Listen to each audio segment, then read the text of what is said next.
Hey, what's going on? Welcome to The Doug Show. My name is Doug Cunnington, and in this episode, I'm going to answer a couple questions about the aged site case study.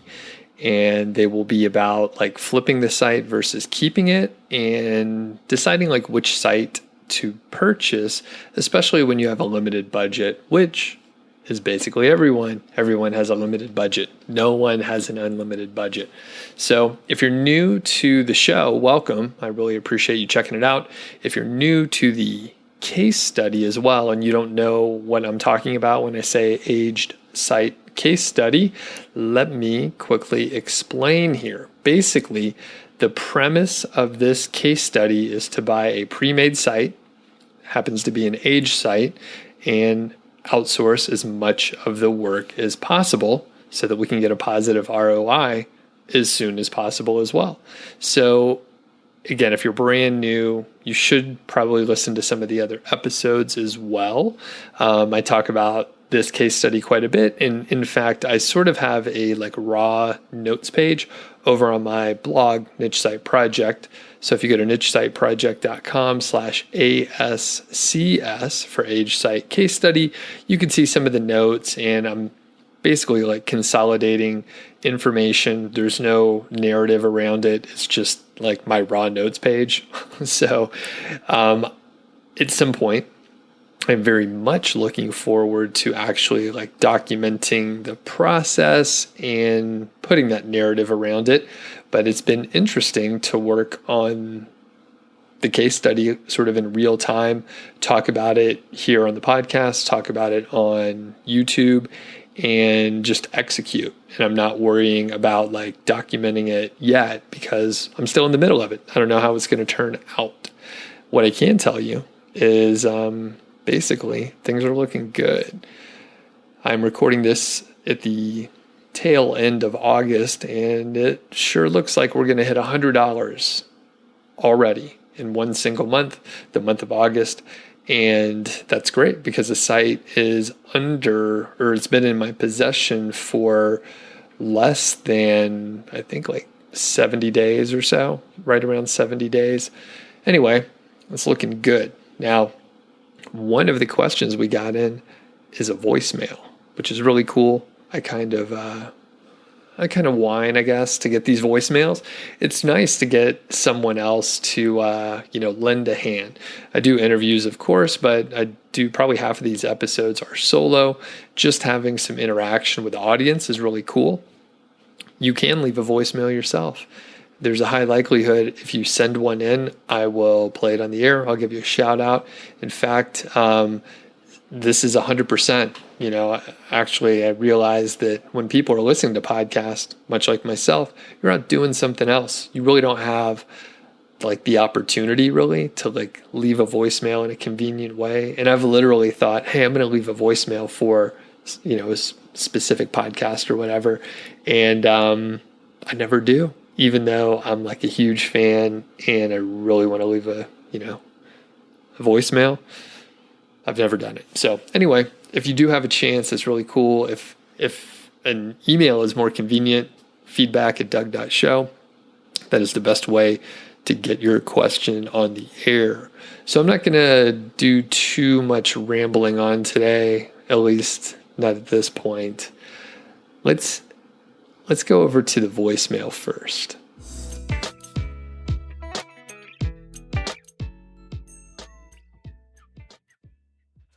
Hi, Doug. My name is Pierre. I'm from Valleyfield, Canada. I'm sorry, English is not my first language, so I'll do my best here. I had a question about the age site case study. I'm about to buy a site from Human Proof Design, and I was just debating buying a premium site or an age site. My question was more about like the difference of the purchase price. I could apply to more content on a premium site. I will have less money to outsource the content with an age site in the beginning. So I was looking to have your thoughts on that. And the budget would be like $150 a month something like that if I buy an age site. All right, Doug. Thank you.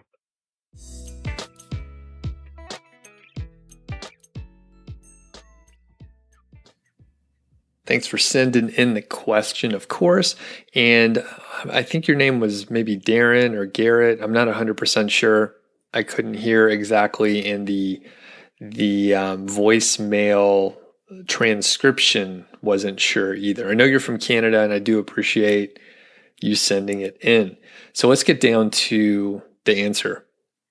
Basically, I think the most important thing that you need to look at is how quickly you want to start earning money. So most likely, if you get one of the age sites, or Human Proof Designs now offers like revenue generating sites. So these sites are already getting traffic. They're proven because people are already purchasing from the site via the affiliate link. So if you really want to see that revenue coming in more quickly, that is what I would do. In my case, they didn't have as many offerings. Like when I purchased the site in June, the age site was sort of like the premium level. Now it looks like it's sort of in the middle, and you can get like an authority type site, which the definition could vary depending on where you're coming from in your context, but there's such a thing, a product that they sell, and it's an authority site. And there's another one that is like the revenue generating. And then, like I said, I think whatever I bought was sort of middle of the road. And it's just an age site. It's aged over 6 months. And depending on which site you get, it may be ranking for, a couple dozen or several dozen keywords.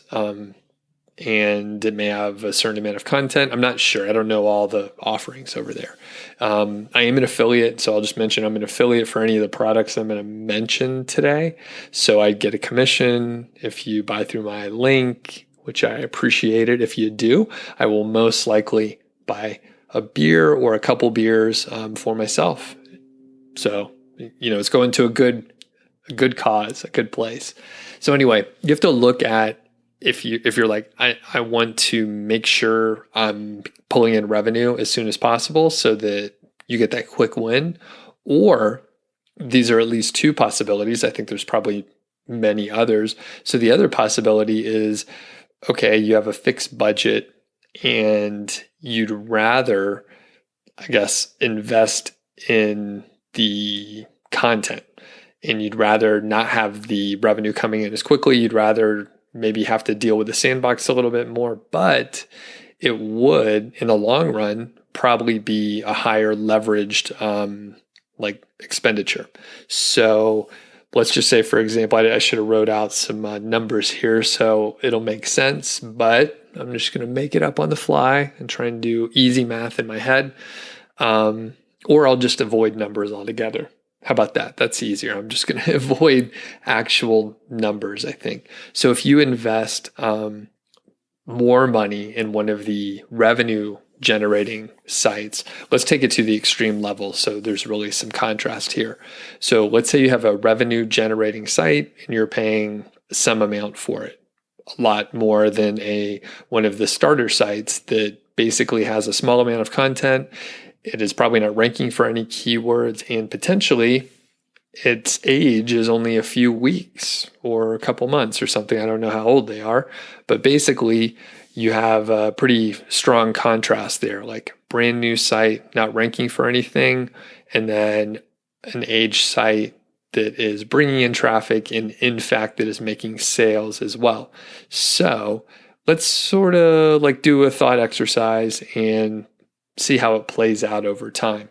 So with that unaged like starter site, you are probably paying something like 1/10 or maybe 20% of one of the more expensive sites. So 5 to 10x is the differential there. Again, I'm just making this up for the sake of the example. The pricing will be different, so refer to Human Proof Designs over there for the exact pricing. But the point is, you would spend a small amount up front, and then you're not going to be getting much traffic, maybe no traffic, and you may not be certain if if it's going to make any sales, right? Because it hasn't happened yet.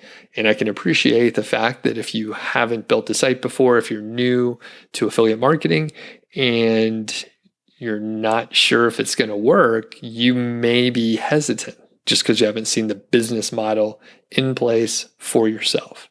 So that said, if you spend a smaller amount, then you hire a different company, for example, to do some of your content, or hire a company. It could be Human Proof Designs. It could be Content Development Pros. It could be Content Refined. You could hire individuals from Upwork or whatever you want to do. Basically, you potentially could get more content if you buy it like in the aftermarket, basically, because it's not all tied up in a pretty package with a nice bow on top.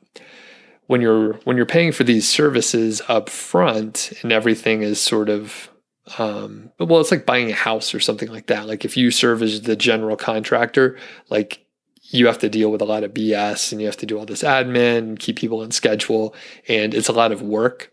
I've never done this, by the way, but if someone is the general contractor, you can save a lot of money and you can get a lot more value, but it does take a lot more work on your side. If you're willing to do that and you happen to, maybe you like doing that. I don't know why, but maybe you like doing that sort of project management and you have more time than money and you'd rather stretch your dollar a little bit, I would maybe consider getting a cheaper site, or maybe a site, maybe an age site, but maybe one that isn't ranking for as many keywords, for example. There's quite a range of products that you can get.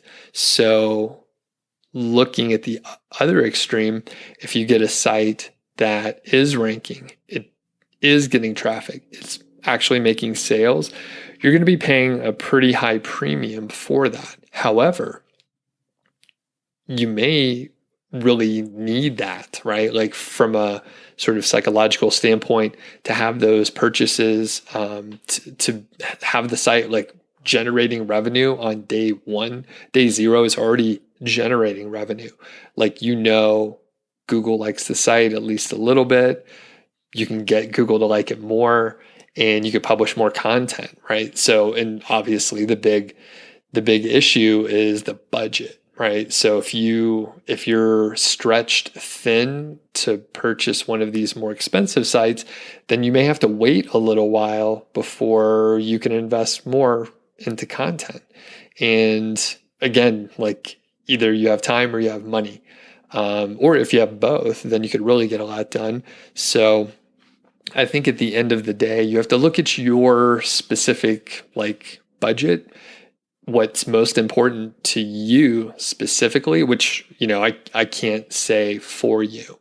For the purposes of this case study, I thought it would be way more interesting and people would care about what I was doing a little bit more if we could shorten the sandbox, prove or disprove that the sandbox is like valid. Is it worthwhile? Is it worth the money to spend extra on one of these age sites?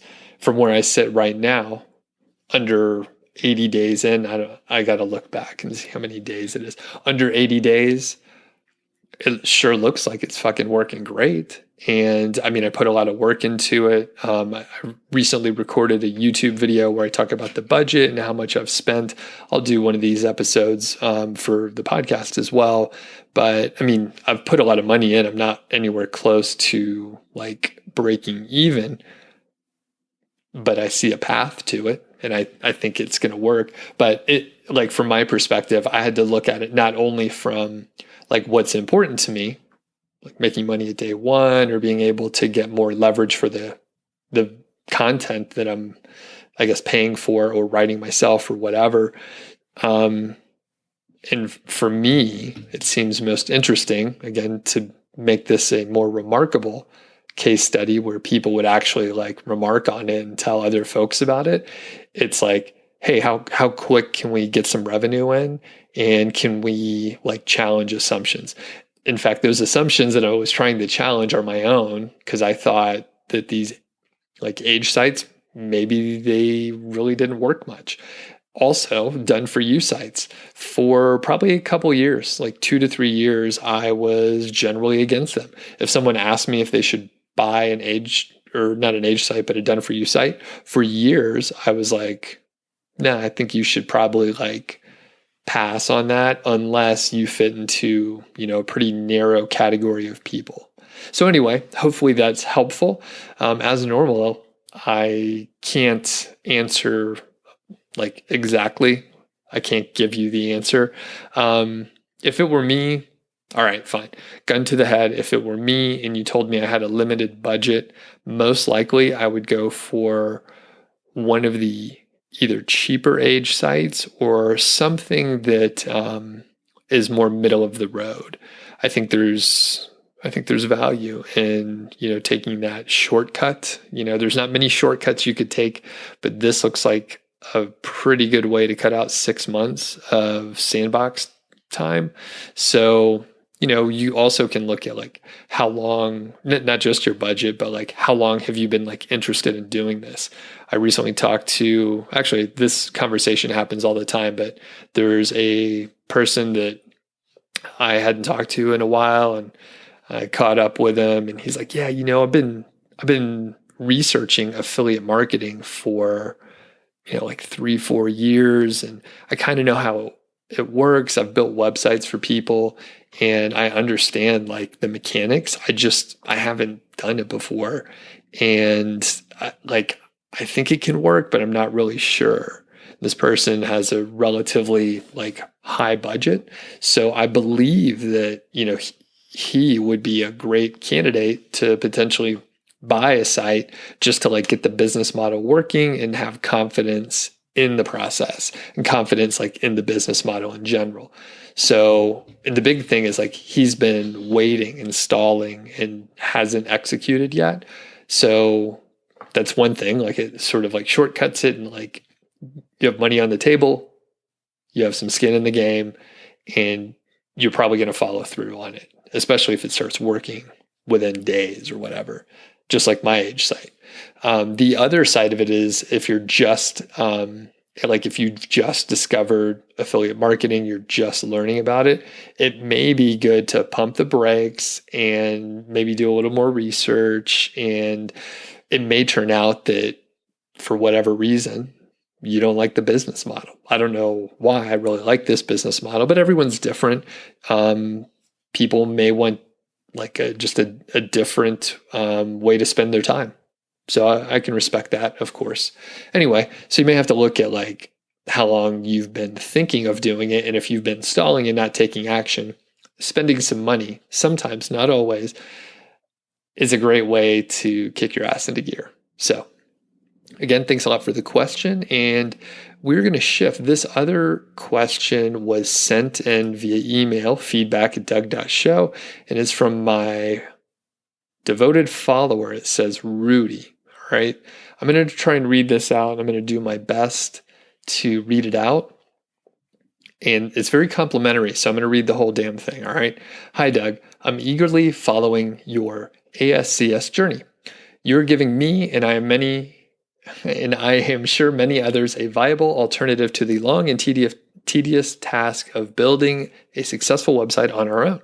After years of study, I, like you, know what it takes to have a successful site. Unfortunately, I don't have the right mindset nor the skill set to personally do all the hard work required. Achieving success through investment of money versus time and effort makes more sense to me. That's a great line there, by the way. I'll read it again. Achieving success through investment of money versus time and effort makes more sense to me. The fact that I'm 70 years old is also a major factor. I'm anxiously awaiting each new episode as you continue on this project. That's great. That's great. Love to hear that. I haven't looked at the compensation for being an affiliate, but I guess if you get enough followers to take advantage of all the resources you're using, your affiliate commissions will more than pay for the investment you make on the site. That's very good observation there, Rudy. However, I'm not sure that it's going to pay for what I've spent already, especially in the near term, but it sure is interesting to think about. Okay, back to what Rudy is saying here. This, of course, is above and beyond what the site will earn during its lifetime in future value if you decide to flip it. If I'm correct, your ASCS project cannot fail, in parentheses, unless you choose a poor niche. Of course, that's true. With your knowledge and experience, that is very unlikely. Yep. So I'll continue to pause and just add my own commentary in here. Otherwise, I'll just forget. But yeah, I mean, that was a whole deal, Rudy, and you got it. I recorded an episode a couple times or a couple episodes back, which you may have not heard at the time that you sent this in. But basically, yeah, this is a whole meta situation here. So I'm doing this case study. I contacted a few vendors. I was like, hey, I'm thinking of doing this. I'm going to be working with a variety of people. I don't want any deals. I'm going to pay for it, but I just want to let you know I'm doing this. And obviously, people want me to talk about their stuff, right? I want other people to talk about my things too. So most people are like, yeah, that's great. Let me know if you need anything. And the cool thing is I probably can get these the people that work at the companies, the marketing directors, the content folks at various different places, Human Proof Designs, the Hoth, Loganics, etc. I can have them on the show talk about, the work they do, and they will promote what's going on. I mean, I think it's a pretty smart move on my part. It took me many years to figure this out. And then at the end of the day, extremely meta, I've only thought of this, I can do a case study and discussion of running a case study to earn affiliate income by doing interesting things. It's like so recursive, it's making my head spin here. All right. In quick note, instead of, pumping myself up here and patting myself on the back, here is one thing I can comment on from Rudy. So he says, unless you choose a poor niche, the cool thing is, like Human Proof Designs, they've done enough research, they've built enough sites where, like, generally, I would say, I haven't looked at all their sites, of course, but I would say the vast majority are going to be just fine to earn money. I would be pretty surprised if there's any like duds in there. I would just be surprised. Human Proof Designs wants to sell like multiple things to the same customers, and if you have a bad experience, that's not good for them. So I'm pretty certain they're not putting out, sites that are targeting a poor niche. So also, I've done a few of these things in the past. So yeah, I picked a good one, I believe, or at least one I knew that could be successful. All right. So Rudy has 2 questions. All right. So we'll get to the questions now. First, what procedures did you go through to select the niche for the site? And the decision process I used to select and purchase the site. So I did record an episode on this topic, and I went pretty deep into it. So there's a whole episode on this, which should be coming out soon, or it's already out. I may play with the schedule, to be honest with you. But there are a couple main things. So number one, I didn't do any procedures to select the niche. I talked to Brian and Brad over at Human Proof and just kind of explained what I was planning on doing. And, they were like, hey, do you have any preferences? I was like, you know what? No, I really don't care at all. This is just an exercise to see how quickly we can, break even, start making sales and all that kind of stuff. So I literally didn't care about the niche. I went through 0 procedures, 0 thought process other than, hey, are there enough products out there for this to work? And the other thing is, I guess I internalized this part, but I'll mention it. I know there are some niches out there that just aren't going to work as well, or they could be in an area that seems to be having issues, or at least there's a lot of churn and change with Google and organic search. So that would be anything health related. anything related to like money or investments. As they say, there's this set of topics, your money or your life.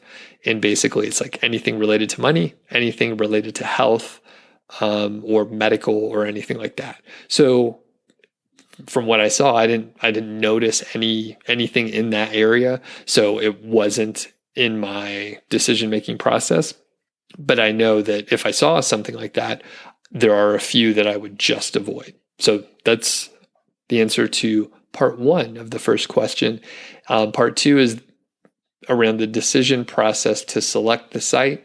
Basically, I just looked at the number of keywords that it was ranking for, and that's about it. There's a few other aspects, but that's the main thing. Again, my goal was to buy the site and start making money, pulling in that revenue as soon as possible. So that was pretty much it. If you have other preferences, that is fine. It can help you make a decision a little bit more, I guess, tailor-made to you, Rudy. But I mean, at the end of the day, you have to look at like what's important to you. Maybe you want to pick something that is, that you're interested in, right? Like that would probably be better if you pick something you're interested in. But for me, it was purely a business decision, and I literally didn't care. But if it's your first site, if it's your only site, if you're just dipping your toes into this stuff, then you probably want to pick something that you know something about, maybe that you could do some of the writing for or whatever. I like to keep things super simple, and I was just like, okay, what's the fewest number of things I could look at? Because there's a lot of data that you could look at. You can go analyze the backlinks going to the site. If there are any backlinks, you could look at the content and read it all. I've had the site for whatever I said, 70 plus days. I read like the intro for like one or two posts. I literally haven't read any of the site, and I ordered a bunch of articles, like 50 of them. I think like 1,200 words a piece, something like that. I haven't read any of those either. So, I mean, you really can do this hands off. And I went on vacation for most of, the time that work was being done. I was incommunicado, as they say. I was unreachable. In fact, like they didn't have a way, the content folks that were doing work, they didn't even have a way to reach me. All right. Okay. Second question here is, why don't you see flipping as the best course of action for financial independence? I understand you prefer the monthly income, but why wait 2 to 3 years to receive your ROI? Okay. So I will read the logic here. And Rudy says this: I'm not a financial expert, but here's my logic. You stated you could sell the site for 25 to 30 times the monthly earnings, probably the profit, most likely. Let's use 30 for the example. When or if the site earns $1,000 a month, you could sell it for $30K. With the $30K, you could purchase and build 2 more sites. When they earn $1,000, sell them both and get $60,000. Buy 4 more sites and rinse it and repeat until you're financially free. I may be looking through this through rose-colored glasses, but I would love to hear your thoughts. Your devoted follower, Rudy. Cool, Rudy. I love all the compliments. Yeah, if people send emails like this, I'll read the whole thing, Smart question here. So a couple things, and I'm trying to stretch this out. So I'll review each little aspect of this question. So why don't I see flipping as the best course of action for financial independence? So number one, I talk a lot. So I do these videos and I do these podcasts, and who knows what I say? All right. I have no idea. Sometimes I have too much caffeine. And I maybe said that flipping is not the best course of action. I don't think I said anything about what is best for like a certain thing. So like normal, you have to look at your own situation there, Rudy. Yeah, flipping could be the best course of action, but I don't think that I made a claim one way or the other. So I do prefer the monthly income, and generally I am I'm interested in the monthly revenue, but that's just me right now. I have looked at like trying to just like sell, like what would happen if I sold everything and just lit it on fire and burned down, the website. And I'm like, at that point, like I'm not answering to anyone. I answer to very few folks now anyway.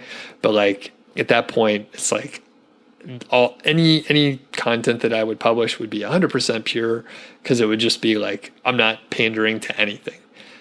So it basically, like, I'm not sure. It could be very interesting to do that, but at the same time, it's like, well, I do sort of enjoy working on the sites. Now, what I'm not sure, and Rudy, your example here is just fine. Get the site to some amount of revenue, sell it, buy a whole bunch more, sell it, sell them, buy more sites, and just keep doing it. So yeah, potentially that could work. What I know for a fact that I don't want to do is have like all these plates spinning and having to like mess around with, 6 different sites. Each one of those has a certain amount of overhead just to do the admin BS, right? So that is one aspect of it. The other part, probably worse, because admin stuff, I potentially could hire some folks to do the management, right? I can hire people to do the stuff that I don't want to do. However, there is a level, and this is worse for me, there's a level of stress for each one of the sites where you're thinking, hey, what's going on with this one? And yes, I could delegate certain things, but at that point, I've created a job where people are waiting for me to tell them what to do, or I have to do like check-in and status meetings all the time. That sounds like my old job. I don't want to do that anymore. Especially like, if you play this out, again, kind of like the last question, if we play this out and it's successful, then potentially I have like a bunch of websites that I have to like mess with all the time. Or instead, like, what if I just keep the few that I like know are working well, and then I don't have to do anything else with it. So yeah, technically I could claim the 2 to 3 year ROI right away. I could get that and then just move on, take the money off the table, or reinvest it or whatever. Now, the one thing that you didn't mention in here, Rudy, is if you sell the site. Okay, actually, let's just talk about me specifically, and then I'll talk about how it could be for an individual. Actually, I'll talk about the individual first, since that's probably more interesting to other people. So I'll hit that first. Basically, if you, Rudy, if you did this and you sold the site through a great broker like Empire Flippers or FE International, you're going to have to pay a broker fee. It could be around 15%. So that's a significant amount. So about 15% you have to pay the broker. And if you do reinvest in buying another couple sites, that's great. You generally check with your accountant and tax professional, but you generally wouldn't have to pay taxes on that if you're, reinvesting into the business. However, if you are taking money off the table and, taking that as income, then likely you would have to pay taxes, probably in the 30 to 40% range is my guess, depending on like where you live and the tax situation that you're in.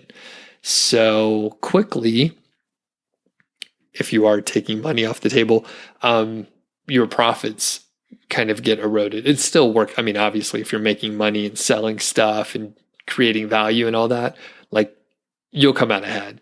But if you reinvested, then you're good to go, and you literally could do this situation that you're describing, build up a small, sort of portfolio stable of sites that are earning. You could flip the ones that you want to, keep some others for cash flow, and then you kind of have the best of both worlds.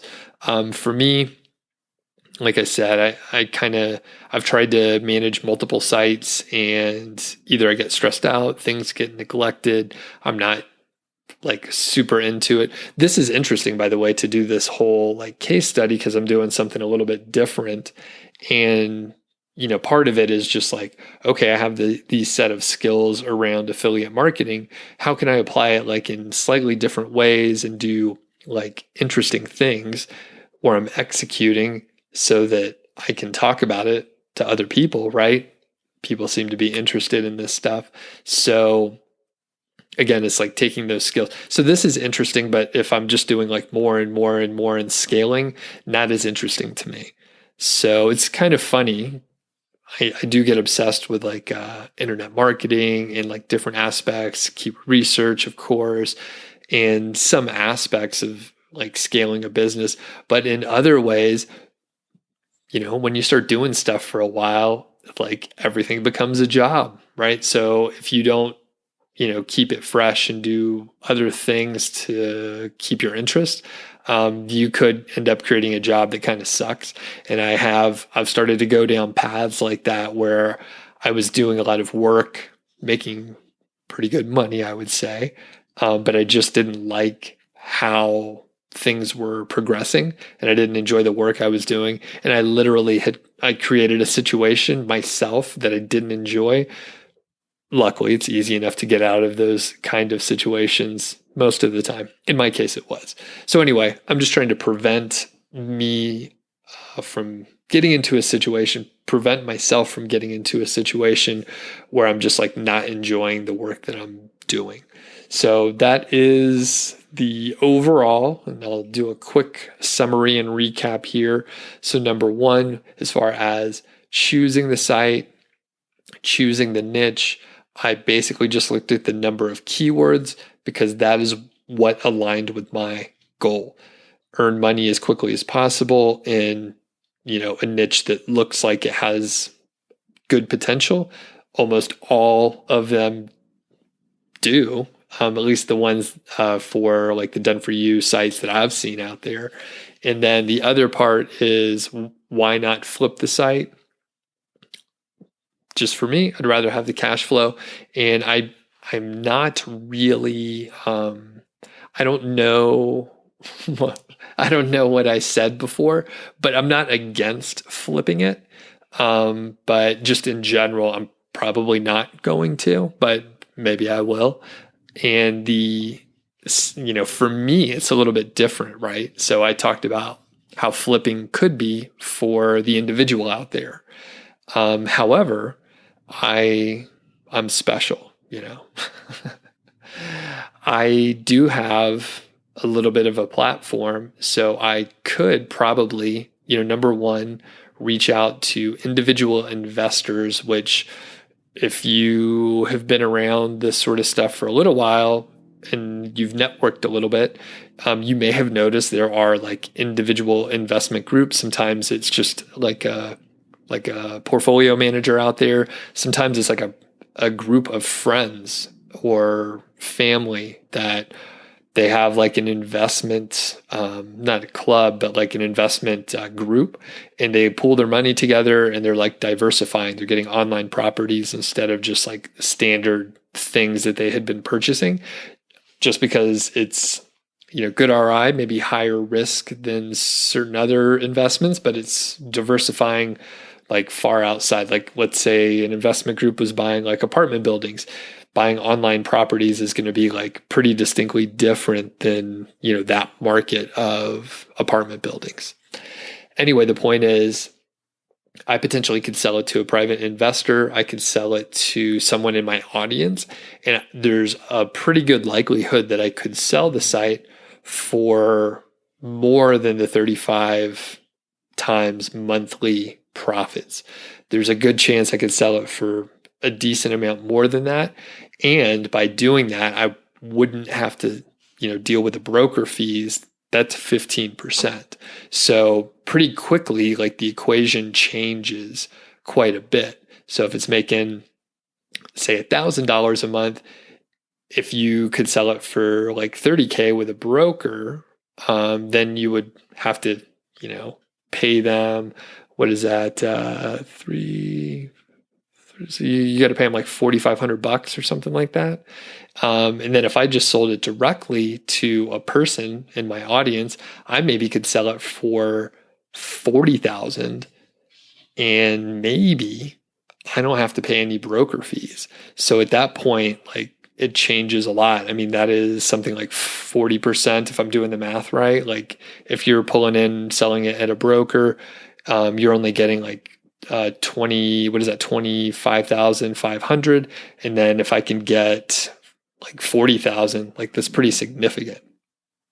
People could challenge me on the math there. I'm just kind of going off the top of my head here. Good chance I did that addition and subtraction wrong. Highly likely. All right. Thanks for the questions, Rudy, and potentially Darren. I'm not, again, sorry I didn't get your name. Really do appreciate it. And if you have questions out there on the Age Site case study, please send me an email, feedback@doug.show, or you could leave a voicemail. Voicemails are really cool. Leave those voicemails. And don't forget, I do other content on this case study on YouTube. So I'm sort of crossing, I'm like cross-referencing some of the same topics, but it's a different recording. It's a different session. Sure, I could try to record the audio and the video at the same time. Number one, it gets a little complicated, and this is easier for me. The other benefit, the byproduct, is I'm trying to force you to go to two different places to hear from me. So I'm sorry if that's inconvenient, but I highly recommend that you check out the YouTube stuff as well. And everybody have a good day out there. All right. Wave at someone, smile at someone, do something, positive out there. And we'll catch you on the next episode.